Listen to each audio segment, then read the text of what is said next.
Esto es Politics con Pablo López Caselián. Bienvenidos a un nuevo programa de Politics. Quien les habla, Pablo López Caselián, y con la compañía de Yamila Rodríguez. Yami, buen día. Muy buenos días, muchas gracias por estar nuevamente aquí y dejarme compartir este lunes contigo. 10 en punto de la mañana. Qué espectacular, mirá, 32 grados una máxima, una mínima de 26, que ya estamos. Y con dos invitados de lujo. Y con dos invitados de lujo que por supuesto nos van a estar acompañando hasta las 11 de la mañana. Por un lado el señor Marcelo Lozano, muchas gracias por estar aquí de IT Connect. También nos acompañó el señor Marcelo Bolo. Mario Bolo. Mario Bolo, él es líder en tecnología e innovación y perteneciente al Innovation Network de IBM. ¿Por qué siempre le cambias los nombres a los invitados? Yo creo que a partir de ahora... ahora... No te sientas mal, no sos el primero. Absolutamente no, Marcelo estaba muy bien, pero... Yo creo que es una característica mía, que a partir de ahora, primero digo uno ficticio y después el original, que es el que va a impactar. Buscaremos una app para vos. Sí, viste que yo necesito ayuda con esas cosas, no soy muy buena. Bien, le quiero contar que para hoy se nos ha ocurrido una consigna, ¿sí? Y tiene que ver con ¿a qué cosas le falta tecnología? Creemos que está todo inventado, o casi todo inventado. Pero queremos saber, a vos que estás del otro lado, ¿a qué cosas le falta internet? ¿Le falta tecnología? O si sobra, ¿por qué no? Puede ser, todo puede ser. Bueno, yo para más o menos orientarlo y dar algún ejemplo, también, Pablo, acostúmbrate de que voy a decir una pavada con este ejemplo. Como lo fui con la heladera. Vamos con eso. Bien. Algo que le falta tecnología tiene que ver con un aparatito. ¿Sabes los que pondría? Un aparatito que... ¿viste los bebés cuando lloran? ¿Cuando gritan? ¿Cuando hace mucho ruido? Bueno, que descifren. A ver qué dicen. Bueno, eso pasó en un programa de Los Simpsons. Si no me equivoco. La vida está completamente relacionada a Los Simpsons. Toda la vida. Así que si estás del otro lado, te podés comunicar con nosotros a través de Twitter, @politics_PLK. En Facebook nos encontrás como PoliticsPLK. Y mensajes o WhatsApp al 15 22 80 4900. El hashtag para hoy es la tecnología y yo. 3 minutos pasaron de las 10 de la mañana. Pablo, fin de semana tranquilo, fin de semana movido. Tranquilo. ¿Sí? Por primera vez tranquilo. Sí, ¿no? Sin novedades. No me digas. Yo quiero contar para descontracturar un poco en esta mañana, antes de irnos al primer tema musical. Soy muy de ver documentales. Me gustan mucho los documentales. Y este fin de semana me dediqué a uno en particular y vi el documental de la vida de Amy Winehouse, la que justo está sonando la cortina instrumental. Espectacular. Una historia muy interesante para desarrollar en el futuro. Sí, ¿sabes que sí? Y anoté varias cosas, que para otros programas los voy a traer. ¿Te parece? Me parece perfecto. Bien, entonces continuamos con música. El primer tema que suena aquí en Politics suena U2, A Beautiful Day. Estás escuchando Politics. Goldreams, empresa líder desde hace más de 26 años en ventas de equipamiento de video, audio e iluminación profesional para cine y televisión. Búscanos en www.goldreams.tv y seguinos por todas las redes sociales. Burela 1229 Capital Federal. Teléfono 4-524-0011.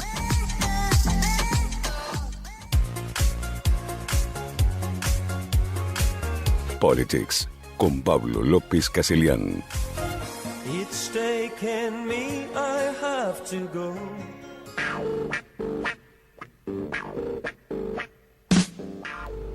Casi 10:10 de la mañana, 26 grados, y ahora me toca la parte que más me gusta, ¿viste? Que es el salpicado de noticias políticas, tecnológicas, enlazadas. Lo interesante, donde a mí me gusta opinar. Claro. Así que yo te tiro toda la información y haces tu magia.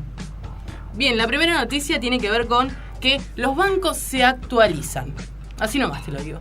El Banco Central de la República de Argentina dispuso que podrán enviar resúmenes de las cuentas bancarias y los resúmenes de tarjeta también a través de cualquier dispositivo, sea mail, home banking, la aplicación del teléfono, etcétera. Y acá viene la pregunta del millón. Sí. ¿Nosotros estamos preparados tecnológicamente para dejar perder el papel, dejar de recibir el papel y manejarnos a través de un teléfono, de una tablet, de una computadora para ver nuestro resumen? Mira, no sé si estamos preparados o no, pero ¿sabés lo que dispone el Banco Central? Que si vos querés tener el resumen en papel, te tenés que hacer cargo del costo. Del costo. Del envío. Tan Así mal que- no es. Vamos protegiendo los árboles, vamos mejorando la vida, pero habría que ver un poco más atrás de este tipo de leyes. Yo siempre voy por el lado de buscar la manera de instruir a la gente en cómo hacer funcionar estos sistemas. Marcelo nos va a poder hablar un poco de la seguridad de recibir un resumen por mail. Yo creo que tenemos un festival, un carnaval para el cibercrimen, ¿no? Van a abrir todo lo que se refiere a phishing, que es la actividad de enviar resúmenes falsos para entrar en páginas que estén infectadas y que les permita a ellos poder robar tu dinero de manera muy fácil. Es una actividad que hay que tomarla con mucho cuidado y que realmente hay que estar muy seguro de cómo se va a implementar esto como para que no termine siendo un perjuicio para la gente. Bueno, en lo que es el ámbito seguridad era algo que era esperado y temido. Hoy pasa con muchísimas páginas.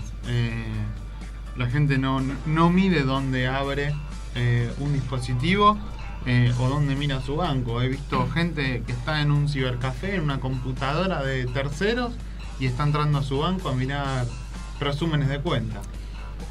Es terrible eso realmente. Primero, lo decíamos el programa anterior, conectarse desde una conexión abierta en donde cualquiera puede estar esnifiando, oliendo lo que uno está mirando y tomando todas las claves que quiera, sin utilizar una VPN. Vuelvo a insistir, como en el programa anterior, por favor usen una VPN a la hora de conectarse a un banco o a algún lugar que tenga información crítica para ustedes. Y hablando de la seguridad, mira, justo me da el pie con Marcelo, que siempre habla de ese tema. Quiero decir que levanté mucha plata y quiero hacer algo legal. No lo digo yo, por supuesto, ni encaja. Por supuesto que no lo digo yo, sino que lo dice Iván Esteban Pérez Corradi, ¿sí?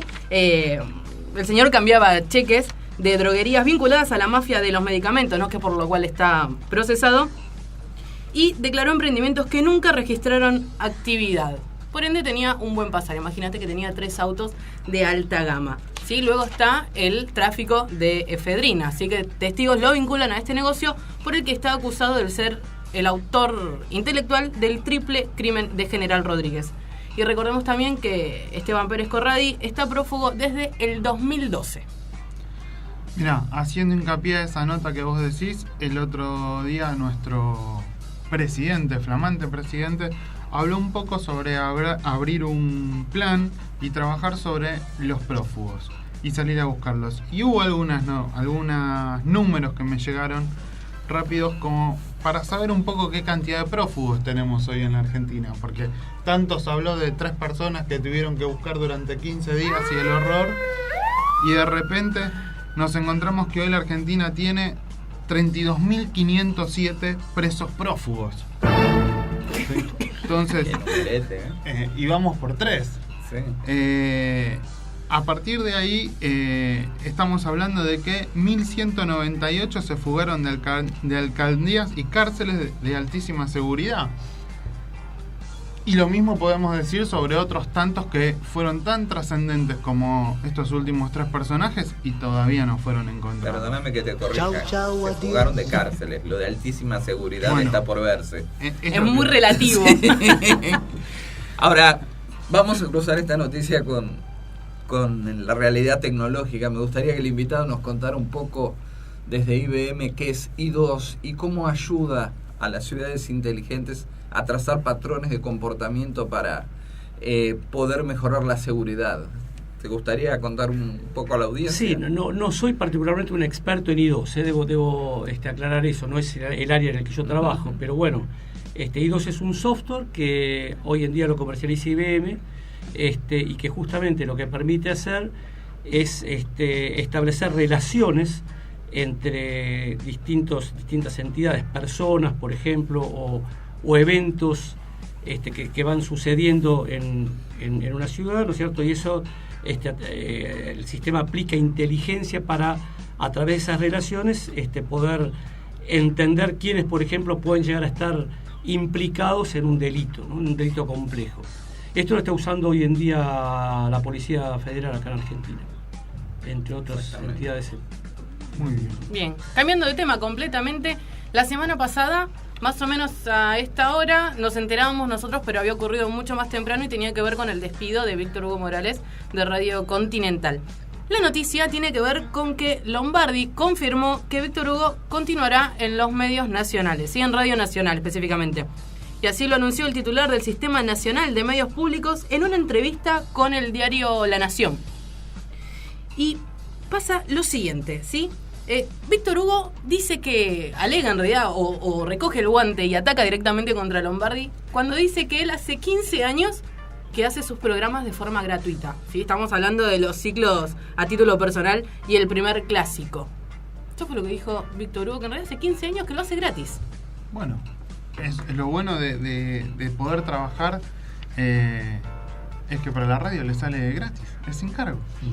Bien, veremos cómo se sucede entonces. Igual ahí tenés una nota de color que ha trascendido en todas las redes sociales, que fue los mensajes de la gente a la pobre pizzería La Continental. No sé si ustedes escucharon eso.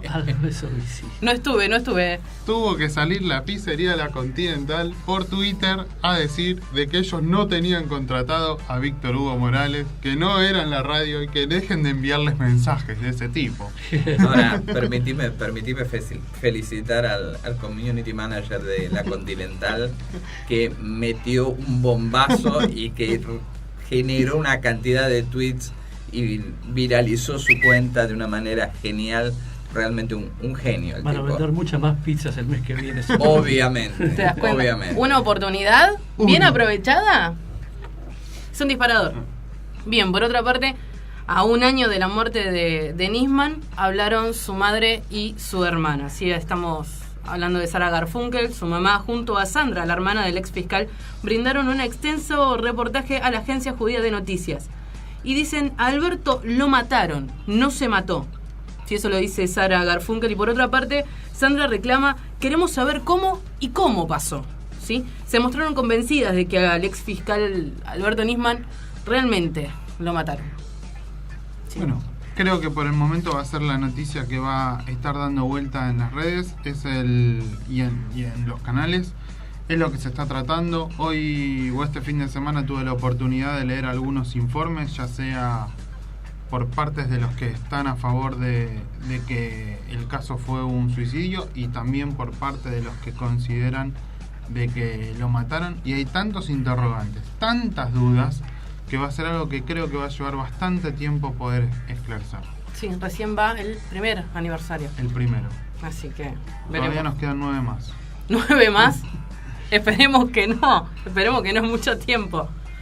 Bien, Desde sí. la tecnología también tenemos algo que decir, ¿no? Nos llamó mucho la atención la manera en que se manejaron los peritajes, el hecho de que no se hayan analizado los routers de inmediato para entender a dónde se estaba conectando o quién estaba esnifiando, como decíamos antes, oliendo la conexión. Resultó algo muy raro. Y precisamente fue muy interesante la denuncia que hizo hace unos meses la Nata sobre una charla que se dio en la Black Hat, que es una conferencia mundial de hackers y de gente de seguridad, en donde se hizo una denuncia realmente con poco sustento. Simplemente lo único que se hizo es verificar si alguien había estado hay un sitio de internet en donde vos podés verificar si tenés un virus en tu propia computadora, que son múltiples buscadores de virus, múltiples motores heurísticos que buscan los virus, y verificaron si el virus que decía este muchacho que dio la charla en Black Hat y se refirió a Nisman precisamente, había sido buscado. Ese fue el único sustento de la noticia. Creo que hay que ser muy serio, hay que dejar trabajar a los peritos forenses informáticos, hay que darles los materiales, no puede ser que hoy en día estén trabajando solamente 1 hora por semana, y 1 hora significa entraste, abriste tus aparatos, cargaste tu computadora, y cuando podés tocar lo que tenés que tocar, ya tenés que empezar a cerrar porque se te acabó la hora. Bien, 19 minutos pasaron de las 10 de la mañana, 26 grados, sigue aumentando esto. Seguimos entonces con más música, suena Calvin Harris, How Deep Is Your Love.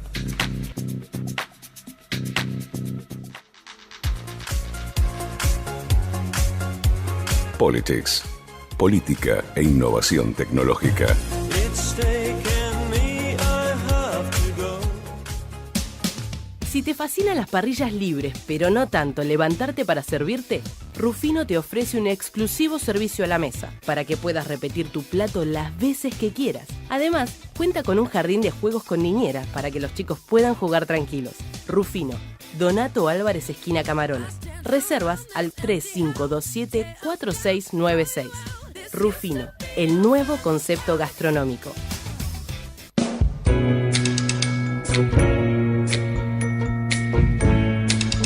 Continuamos entonces en Politics, 10 y 23 de la mañana. Se ha pasado bastante rápido para mí esta jornada. Se nos acaba.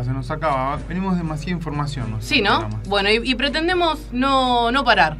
Como lo habíamos comentado al principio del programa, estamos en compañía del señor Mario Bolo, que Mario es líder en tecnología e innovación, perteneciente al Innovation Network de IBM, y es arquitecto senior certificado del área de software. Ingresó a IBM en 1977 y desde ese momento supo que la tecnología era su vocación. Bolo es profesor del ITBA, el Instituto Tecnológico de Buenos Aires, una de las universidades más prestigiosas en materia de ingeniería en Argentina. Mario, muchísimas gracias por estar aquí con nosotros. Al contrario, gracias a ustedes. Ha sido un placer. Lo dejo entonces a merced de Pablo. No. Vamos a arrancar con un tema que creo que es bastante interesante, por lo menos a mí me trae muchísima curiosidad, que se trata un poco del REON. ¿Sí? En el año 2009, entre IBM y el Instituto Bacon para Ríos, se hizo en Nueva York un acuerdo, un proyecto. Quiero que nos cuentes un poquito de qué se trata este. Bueno, cómo no. Este instituto, el Instituto Beacon, es parte de una universidad. En realidad es un instituto que se dedica, digamos, a estudiar ríos y estuarios. Particularmente, digamos, esto lo hizo una universidad que está en el estado de Nueva York, así que el proyecto se trató sobre el río Hudson, es el río que pasa por Nueva York, ¿no?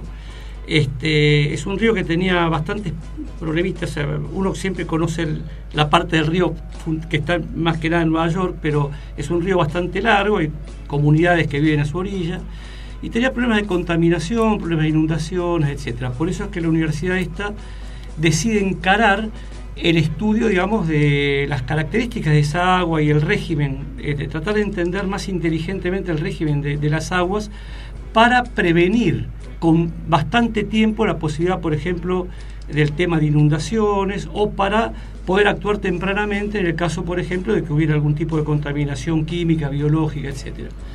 Entonces, ¿qué hacen esta universidad? Y acá llaman, ¿no es cierto?, a IBM para trabajar con ellos. Ponen sensores en definitiva un instrumento que va a medir determinadas características del agua, más o menos cada medio kilómetro. Ponen un sensor, esos sensores miden la altitud del agua, la temperatura, algunos inclusive miden la composición química, digamos, o detecta, digamos, si hay sustancias disueltas, o la composición biológica de las aguas.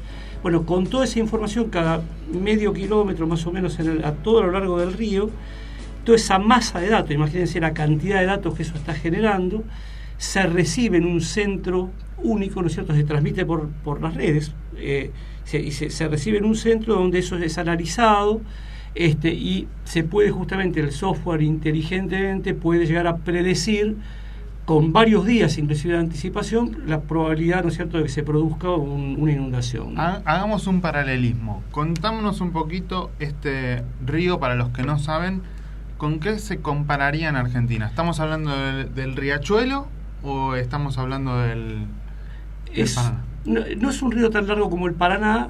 La verdad que no sé, te confieso que no sé cómo compara contra el Riachuelo. Yo creo que es más importante el Riachuelo, ¿no?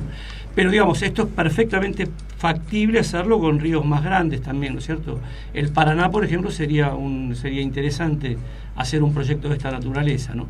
Y acá, digamos, fíjense que pues esto es un ejemplo perfecto de un fenómeno que está creciendo y que se llama la Internet de las cosas, ¿no es cierto? ¿Por qué Internet de las cosas? Porque en la Internet, digamos así, tradicional, es una persona que se conecta a la red a través de su computadora, ¿no es cierto?, para conectarse en el fondo. Bueno, uno se conecta a Internet y está interactuando con una computadora que está del otro lado.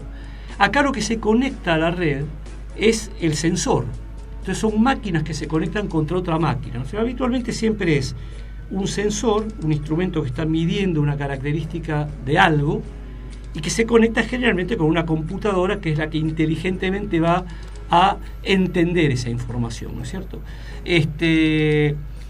Entonces, esto es aplicable a un montón de situaciones. El caso del río es interesante por la magnitud que tuvo el proyecto, porque realmente se pudo lograr un entendimiento muy profundo, digamos, de cómo es el régimen de crecimiento de las aguas, que tiene patrones que no se conocían. Hay un patrón, olas, una especie de macro olas, que tienen una frecuencia predecible y que no se conocían anteriormente, bueno, cosas así. Pero esto es aplicable a cosas mucho más pedestres, ¿no? Hay un ejemplo que se ha usado por años y que, bueno, nunca se implementó, quizás no cierra el caso de negocios, pero el tema de la heladera inteligente, ¿no es cierto? Es una cosa mucho más... Tema que hablamos en el programa anterior. Ah, mira, perdón, por favor. No sabía, pero básicamente es lo mismo, o sea, conceptualmente es igual. O sea, en una heladera inteligente vos tenés, la heladera, digamos, va a tener sensores que permitirán leer, ¿no es cierto?, y entender cuál es el contenido. Y para eso se transmite un software inteligente que, en función de los patrones de compra de una persona, pueden determinar cuánto tenés que ir a hacer compras o armarte la lista de compras, ¿no es cierto? Ahora, ejemplos se pueden dar un montón, y esto está empezando a crecer muy notablemente. Puede decir un ejemplo, por ejemplo, muy obvio, que ya ha empezado a suceder, es el tema de tener alarmas en tu casa o en tu negocio conectadas a través de una red que a vos te permitan monitorear lo que está pasando desde tu celular, por ejemplo, ¿cierto? Eso es algo que ya está empezando a ocurrir mucho en Argentina, ¿no? Me refiero a la Argentina. Ahora, si IBM hizo algo como esto en Nueva York, ¿vos qué sabés si se está planteando algo en Argentina para hacer este tipo de análisis, de estudios? Hoy dijimos, ¿a qué le faltaría Internet? De repente acá tenemos el caso. Y bueno, claro. A nuestros ríos le faltaría Internet. Claro. Por ejemplo, se han hecho algunos proyectos, pero en ese tipo de cosas venimos quizás un poquito más atrás, ¿no? Porque IBM es un proyecto muy grande, uno de los casos, diría, de referencia a nivel mundial, en Brasil, en Río. En Río se implementó, digamos, la implementación de lo que se llama una ciudad inteligente, que, entre otras cosas, tiene también el control de aguas. En Río hubo hace algunos años, ¿se acuerdan?, una inundación muy grande. Ahora ya no me acuerdo, habrá sido para el 2010, 2011 más o menos.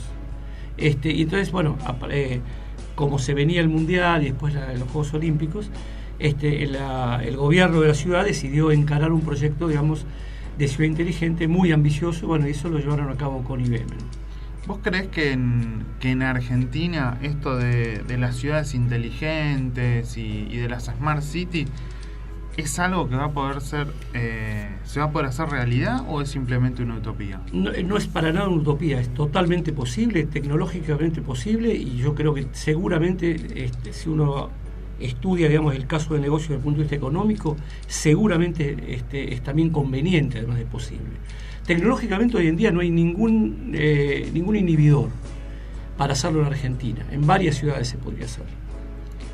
Hoy, ¿cómo ves vos lo que es la parte económica o la parte de inversión por parte privada en cuanto a tecnología en sus empresas? Es decir, he leído una nota que decía que el 70% de los ejecutivos admite tener falencias en sus empresas en el sector de sistemas. ¿Vos crees que es así? ¿Crees que están mal invirtiendo? ¿Crees que falta capacitación? ¿Crees que directamente no se está invirtiendo y ese es el problema? No. Mira, esto, como siempre, tiene ciclos. A veces hay ciclos que acompañan los procesos políticos, eso es sabido, ¿no es cierto? Quizás el año pasado se notó en el sector privado un pequeño valle, ¿no es cierto?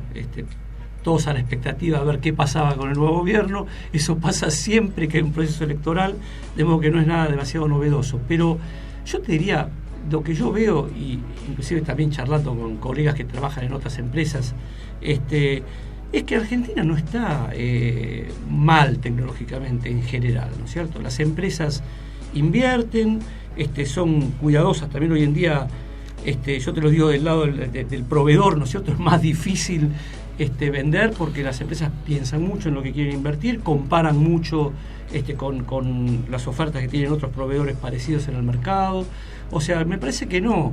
Yo creo que había una profesionalización mayor a lo largo de mi vida profesional. Yo lo veo, ¿no es cierto?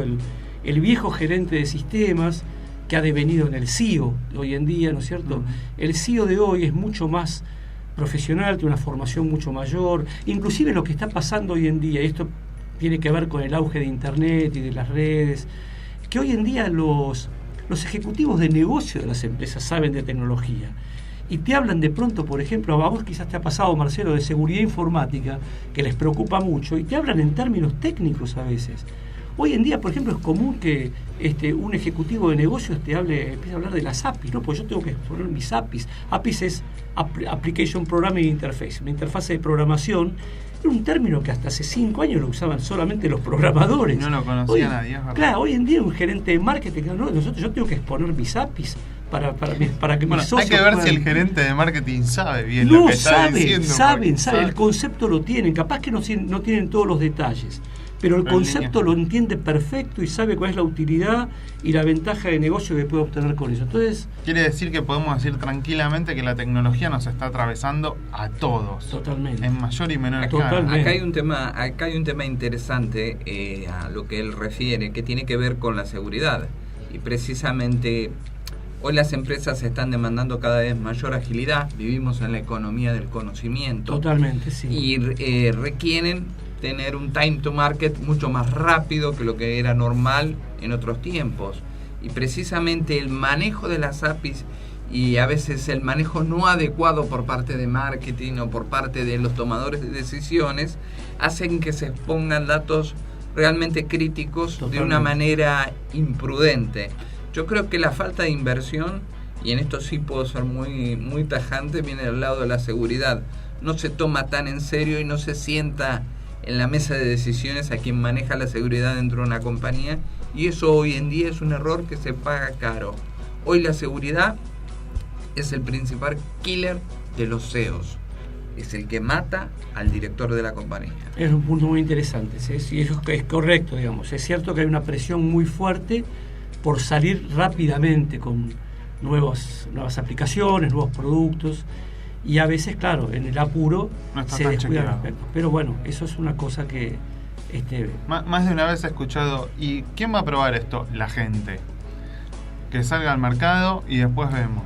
Bueno, eso es muy propio de todas formas, ¿no? Pasa mucho con las nuevas aplicaciones, las aplicaciones móviles. Ya había empezado a pasar un poco con el mundo de la llamada Web 2.0, pero hoy en día con las móviles.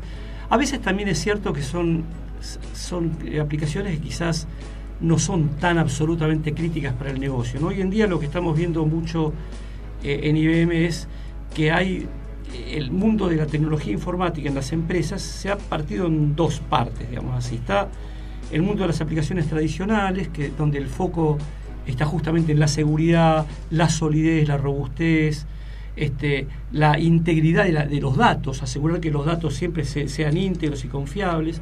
Y ese es un terreno que se mueve lento. No hay tantos cambios en las aplicaciones críticas. Un banco, la aplicación de cuentas corrientes, de préstamos, de caja de ahorro, no la va a tocar demasiado. Pero las aplicaciones móviles a veces no son quizás tan críticas, y ahí sí las tiran verde, la aplicación que la pruebe el usuario, y si prende la vamos mejorando, y si no la tiramos. Y acá me voy a aprovechar un poco de tus cualidades como profesor y de tu experiencia, ¿no? Para todo esto necesitamos estudiantes, necesitamos ingenieros, necesitamos gente capacitada, necesitamos elevar nuestro nivel, que es algo que incluso debatí este fin de semana con mi mujer, que está en otra área.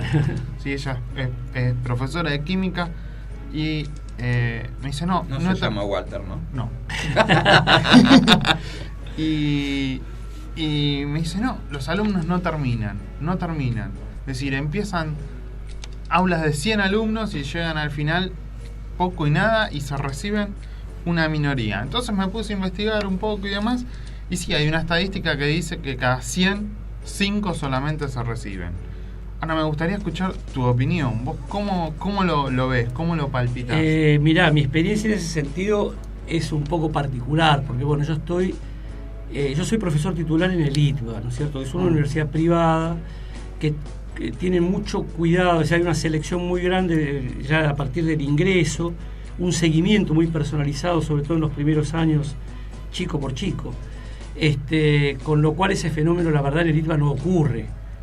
La mayor parte de los chicos que entran se reciben, ¿no es cierto? Así que, digamos, no conozco todo el panorama. Yo entiendo que eso ocurre, sí. Sobre todo pasa mucho en las universidades que son públicas, ¿no? Sí, ella es profesora en universidad pública. Sí. Porque, digamos, al entrar así gratuitamente hay quizás menos cuidado, no sé. ¿Y cómo llegan estos alumnos a la carrera? Vos recién dijiste que el ITBA hace una especie de filtro y elige a los mejores, por llamarlo de alguna manera. Es un filtro en el buen sentido, digamos, porque la palabra filtro a veces puede ser entendida como algo negativo, pero realmente lo que hace el ITBA es simplemente, digamos, preparar a los alumnos muy intensamente en un curso de ingreso que se puede cursar durante el último año o también hacer en el verano un curso intensivo, pero eso es algo necesario porque realmente, digamos, el chico después ya en primer año va a tener que estudiar álgebra, análisis matemático, física, necesita una formación previa que a veces la de los colegios no es suficiente. Entonces, la verdad que para asegurar la excelencia que necesita la educación superior hace falta un curso de ingreso importante y un examen de ingreso exigente. Es así. Uno puede hablar de que es algo restrictivo, que es algo, bueno, la palabra que usaste vos antes, un filtro. Y bueno, sí, pero es un filtro en el buen sentido, porque se filtra por capacidad y por conocimiento, ¿no? Y el resultado es bueno. Hay una medida que genera el ITBA, no sé si es consciente o inconsciente, que forma una coraza con sus alumnos. Un alumno te pone una clase a la mañana, otra a la tarde, otra a la noche, y lo que hace es que el alumno en realidad le cueste mucho trabajar. Claro. Entonces no puede ser absorbido por el sistema, que ese es el gran problema que, por ejemplo, tenemos en el sistema. Claro, ese es un y entonces de esa manera lo mantiene dentro del sistema. Es muy cuidadoso el ITBA con sus alumnos, claro, y eso es una gran ventaja. Recién en los últimos años, en la carrera donde yo estoy enseñando la licenciatura en Administración y Sistemas, ¿no? Que es una carrera muy interesante esta licenciatura porque es una carrera de administración de negocios. Los chicos tienen una fuerte formación en administración de negocios, pero permanentemente desde el vamos usando la informática como una herramienta. Entonces es una formación mixta, híbrida si se quiere, ¿no? Fue muy innovador. De hecho, la carrera, el primer año el año que salió la primera camada de graduados, que fue en 2006, la carrera ganó el premio Sadowski a Innovación Educativa en Informática. El premio Sadowski es un premio muy importante a nivel nacional, lo da la Cámara Argentina de Software, de Empresas de Software, y ganó como la propuesta más innovadora de ese año en educación, ¿no? Y en esa carrera, efectivamente, los chicos, sobre todo en los primeros años, no trabajan, y recién en el último año, más o menos la mitad, empieza a tener pasantías. La universidad ahí sí un poco promueve que los chicos se enganchen sobre todo con pasantías para empezar a tener un contacto con la realidad, digamos, empresaria tempranamente. Pero es así, digamos, en los primeros años la verdad que el chico no debería trabajar. Tiene que dedicarse 100% del tiempo a capacitarse y estudiar. Son carreras complejas, son carreras largas y eso es bueno. Hay muchos padres que no te van a querer. Van a decir, como yo tengo que seguir manteniéndolo mientras estudia. Y sí, es así, es una realidad. Bueno, lamentablemente el tiempo nos está corriendo, se nos está yendo un programa más de Politics. Me queda una última, tengo un montón de preguntas, pero me quedaba una última que me gustaría para cerrar este bloque y redondear. Y justamente tiene un poco que ver con lo que vos hablaste de salir premiados y lo que se hace y lo que no se hace. Y el otro día buscando encontré una nota vieja donde el municipio de Tigre había sido premiado por toda su innovación tecnológica que había tenido. Y ahí me surgió la duda, ¿existe en Argentina una carrera, algún lugar, una política educativa para ciudades inteligentes? ¿O todos tienen que aprender un poco de cada uno y después tratar de formar algo?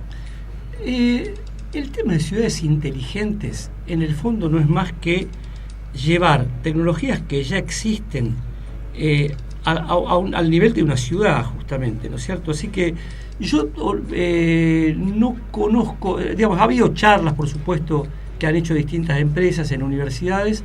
No conozco una carrera dedicada específicamente a eso, pero te repito, no son tecnologías especiales, específicas, sino que, digamos, lo mismo que comentamos antes, estos sensores que miden cosas, son tecnologías conocidas, que son sensores para medir, por ejemplo, el flujo de tránsito en las avenidas, la cantidad de personas, ¿no es cierto?, que hay. Para medir la cantidad de personas se puede usar una cámara digital, y lo importante es el software que está atrás, ¿no es cierto? Es en realidad el kit de toda esa cuestión es no quedarse en la cámara, porque si vos pones una cámara a monitorear, ¿no es cierto?, una avenida y pones un televisor para que alguien lo mire, yo te aseguro que nadie, ningún ser humano puede estar 8 horas mirando un televisor sin distraerse en algún momento. Bueno, el software no se distrae. Un software no se distrae. Acá permitime hacer un pequeño paréntesis y reconocer a Lidva que acaban de lanzar una carrera corta de 1 año para analistas de datos. En 2 cuatrimestres exactamente. Han sido muy pícaros, por llamarlo de alguna manera. Científicos de datos, sí, exactamente. Es muy bueno de poder capacitar a gente en lo que realmente hoy está haciendo falta. Big Data te permite tener resultados que en las ciudades inteligentes son muy importantes, y lo que hoy no tenemos es personas que comprendan esos datos, y en ese sentido dieron un paso muy importante. Bueno, esto tiene mucho que ver con el tema de las redes sociales, porque, digamos, hoy en día hay muchísima información en las redes sociales. Ahora, ¿quién la analiza? Bueno, justamente poder capturar todo eso con un software inteligentemente, un software que pueda entender, tiene que entender lenguaje natural, porque por ejemplo, los tweets están en castellano. Datos no estructurados. No estructurados, exactamente. Y poder sacar conclusiones a partir de allí. Bueno, esto obviamente a nivel de ciudades, por ejemplo, para temas de seguridad, etcétera, es muy importante. Pero las empresas están fijándose mucho en eso. Porque a las empresas les interesa mucho saber qué estoy comentando yo sobre ellos. Yo pongo un comentario sobre una empresa de telefonía, un banco, una empresa de seguros. Hoy en día, en Twitter, la reputación que vos construiste en años se puede romper en horas. Entonces, claro, es muy importante para las empresas hacer un seguimiento, actuar rápidamente si ven un usuario, un cliente insatisfecho. Bueno, todo eso se está haciendo. Mario, lamentablemente nos corre la hora, el productor quiere tirar la tanda de publicidad a toda costa, y ya que estamos en las redes sociales, me gustaría contar que tu Twitter es @mbolo54 para que la gente te pueda hacer consultas y vos puedas interactuar con nuestros oyentes. Lamentablemente por hoy no puedo seguir sacándote información, disfrutando de tus conocimientos. Espero y dejo abierta esta invitación a un próximo programa donde podamos expandir un poco más este tipo de información. Cómo no, encantado, muchas gracias. Bien, allí pasaba Mario Bolo, líder en tecnología e innovación. Seguimos con más música, un clásico, realmente un verdadero clásico. Suena ahora Eric Clapton, Laila.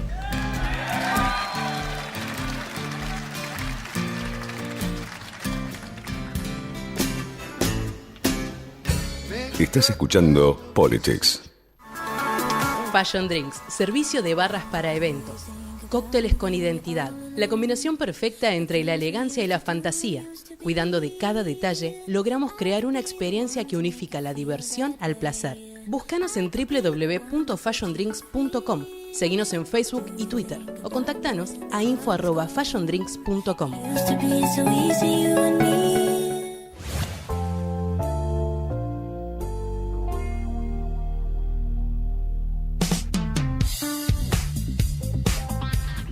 Bueno, y entramos en el último bloque de lo que es Politics. Quería hacer un resumen un poco para todos mis oyentes, hablar sobre lo que venimos conversando y tratando con los invitados, que es un poco la tecnología y cómo atraviesa la educación.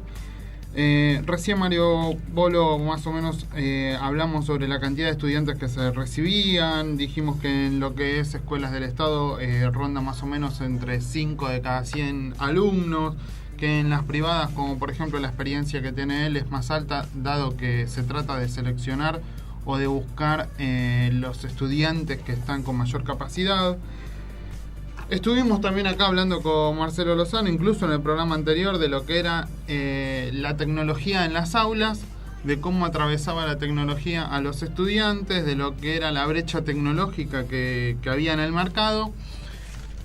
Y un poco me llamó la atención que Cristina Kirchner, mediante un decreto, el 459 en el año 2010, puso un plan que era alumnos y docentes en escuelas secundarias y técnicas especializados en formación docente y gestión estatal recibirán una notebook. Y con eso ellos apuntaron a que iban a cubrir lo que era la brecha digital, algo que estoy totalmente en desacuerdo, que lo venimos conversando hace ya varios programas, y que vamos a seguir insistiendo con el mismo, y me tomé el trabajo de buscar este fin de semana un poco de información, a ver qué cosas se hacían en otros países y qué cosas pasaban en este país. Y de repente me encontré con números bastante insólitos.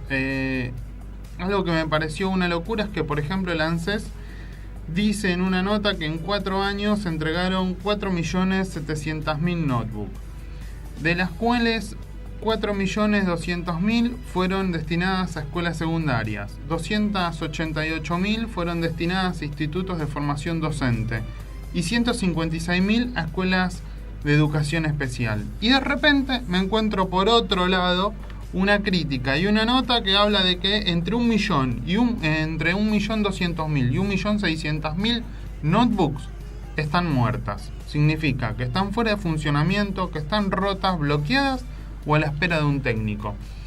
Y acá es un poco lo que hablaba y lo que vengo repitiendo siempre. Creo que salen muchos proyectos para adelante que inicialmente son una buena idea, pero no están terminadas de desarrollar.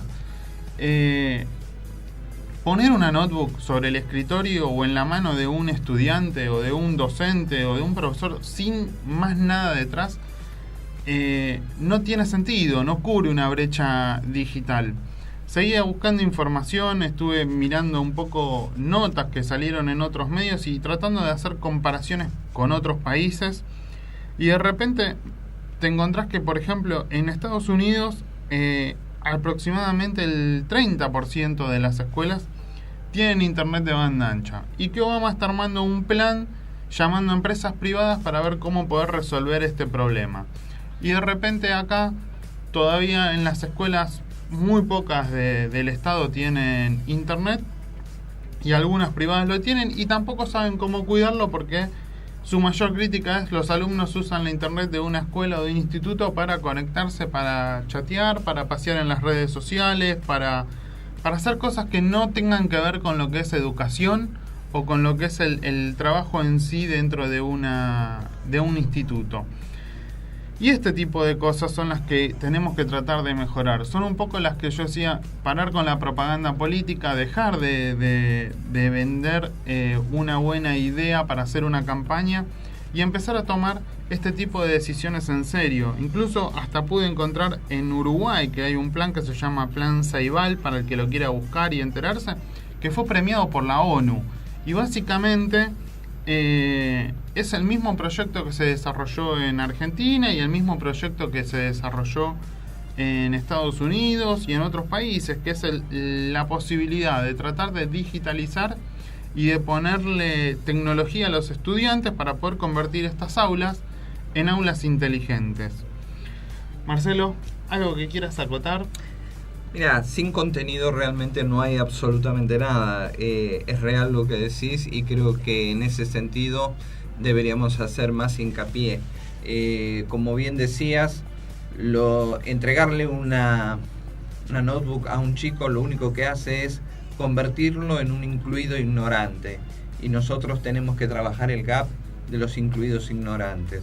Tenemos que darle contenido, motivarlos y enriquecer la experiencia educativa, hacer que la educación en sí misma sea mucho más interesante, atractiva, utilizando la tecnología y no per se dándole una computadora y quejándonos después porque el chico, ante la falta de motivación, entró en redes sociales, se fue por Facebook, paseó por Twitter y no pudo aprovechar esta herramienta como un factor dinámico dentro de lo que es el proceso educativo. Es un poco la crítica que venimos haciendo desde el primer programa, que es justamente tratar de encontrar una solución y jugar con números oficiales, porque también he encontrado números que vos realmente lees y decís, no puede ser, acá hay algo que no está dentro de los parámetros normales.